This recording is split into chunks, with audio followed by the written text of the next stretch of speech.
সাকরাইল।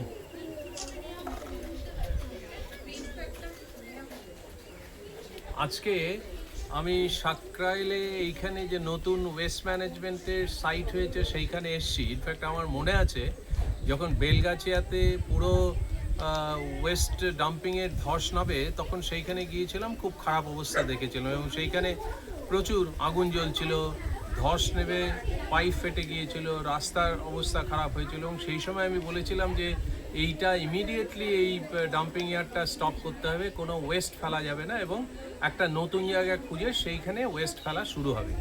এবং আমি খুব খুশি আজকে এইখানে আসতে পেরে। প্রায় লাস্ট আমার মনে আছে 2025-এর এপ্রিলে সম্ভবত এটা হয়েছিল এবং এখন আজকে 30th মার্চ 2026, এই প্রায় 1 বছরের কাছাকাছি এইখানে বেশ সুন্দর বড় একটা ওয়েস্ট ডাম্পিং ইয়ার্ড ব্যবস্থা করা হয়েছে।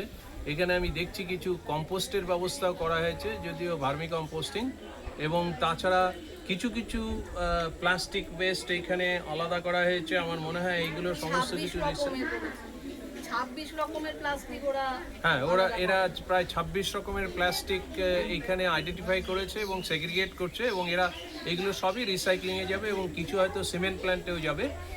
সেটা ওদের কাছে জিজ্ঞেস করলে বোঝা যাবে। এখানে দেখছি আমি এমএলপিও রাখা হয়েছে, কিন্তু সবচেয়ে খারাপ যেটা এবং সবচেয়ে ভয়ানক অবস্থা যেটা, সেটা হচ্ছে এইখানে প্রচুর ওয়েস্ট এর বাইরে ফেলে রাখা হয়েছে এবং সেইগুলো যা দেখা যাচ্ছে রেগুলার বেসিসে এইখানে আগুন জ্বালিয়ে এই ওয়েস্টটা পোড়ানো হচ্ছে।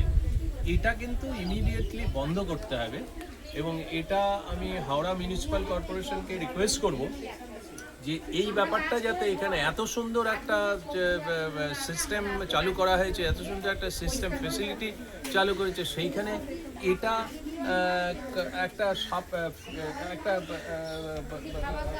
বড় একটা ফোড়ার মতো দেখা যাচ্ছে যে এতগুলো ওয়েস্ট। এখানে প্লাস্টিক প্রচুর আছে, তারপর অন্যান্য ক্লোথস আছে, কাঠি আছে, ঝাঁটার কাঠি আমি দেখছি, আরও অনেক কিছু পেপার আছে, এইগুলো সমস্ত কিছু পোড়ানো হচ্ছে এবং এই পোড়ানোটা দেখে আমার মনে হচ্ছে এটা রেগুলার বেসিসে আগুন দেওয়া হচ্ছে এবং এই যে ধোঁয়াটা উঠছে, এই ধোঁয়াটা আমাদের স্বাস্থ্যের পক্ষে ক্ষতিকর, আমাদের পরিবেশের পক্ষে ক্ষতিকর এবং এইখানে যে প্রচুর লোকজন আমরা দেখছি, এই দিকে কিছুটা বসতি আছে, এই জায়গাটা কিন্তু খুবই ক্ষতিকর। সুতরাং এটা হচ্ছে হলো এই পুরো সুন্দর একটা ওয়েস্ট ম্যানেজমেন্ট ফেসিলিটি যেটা হয়েছে হাওড়ার আন্দুলে, সেই তার একটা ব্ল্যাক স্পট হচ্ছে হলো এই আগুন জ্বালিয়ে দেওয়া ওয়েস্টে।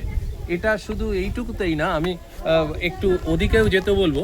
ওদিকে দেখলে বোঝা যাবে যে এখানে প্রচুর পরিমাণে বেশ কয়েক টন ওয়েস্ট রেগুলার বেসিসে এদিকেও আছে একদম, এবং এইখানে পুরো ফ্লোরাফানাটাকেও নষ্ট করা হচ্ছে। এত সুন্দর গাছ সব এখানে আছে, ঘাস আছে, অন্যান্য কলমি শাক আমি দেখতে পাচ্ছি, কিন্তু তার মধ্যে এতগুলো ওয়েস্ট ফেলে দিয়ে এবং সেইগুলো জাস্ট জ্বালানো হচ্ছে।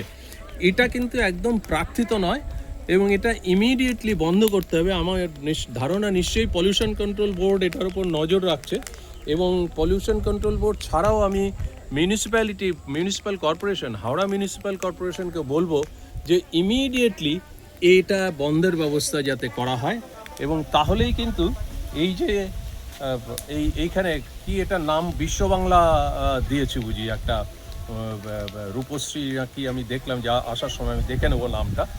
এটার একটা ব্ল্যাক স্পট হচ্ছে এই ওয়েস্ট আগুন দিয়ে পোড়ানো এবং এটা কিন্তু হঠাৎ করে আগুন লাগেনি, এটা ইচ্ছাকৃতভাবে লাগিয়ে দেওয়া হয়েছে এবং এটা তুষের আগুনের মতো ধিক ধিক করে জ্বলছে।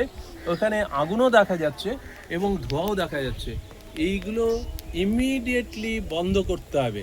এটা ইমিডিয়েটলি বন্ধ করে বরঞ্চ এই যে ওয়েস্টগুলো সেইগুলো রিসাইক্লিংয়ের ব্যবস্থা করতে হবে। প্রচুর প্লাস্টিক এখানে আছে এবং এইগুলোর দাম অস্বাভাবিক। এইগুলো রিসাইকেল করে যদি রিসাইকেল প্রোডাক্ট ইউজ করা যায়, তাহলে বেশ কিছু ছেলে মেয়ে এটার জীবিকা নির্বাহ করতে পারবে। কেন আমরা এইভাবে ওয়েস্টগুলো পুড়িয়ে নষ্ট করব আমি জানি না। কি পলিসি আমাদের municipal corporation, Howrah municipal corporation নিয়েছে, বাট আমি রিকোয়েস্ট করব এর কমিশনার, চেয়ারম্যান বা অন্যান্য যারা পদাধিকার আছে তাদের ইমিডিয়েটলি এটার অ্যাকশন নেওয়ার এবং পলিউশন কন্ট্রোল বোর্ডকেও আমি রিকোয়েস্ট করব যে এই দিকে একটু নজর দিন এবং এর একটা অ্যাকশন করুন, যাতে একটা অ্যাকশন প্ল্যান তৈরি হয়, যেটা থেকে এই ওয়েস্ট ম্যানেজমেন্ট ফেসিলিটি যেটা, এটা একটা সুন্দর ইন্টিগ্রেটেড ওয়েস্ট ম্যানেজমেন্ট ফেসিলিটি হিসেবে ব্যবহার করা যায়।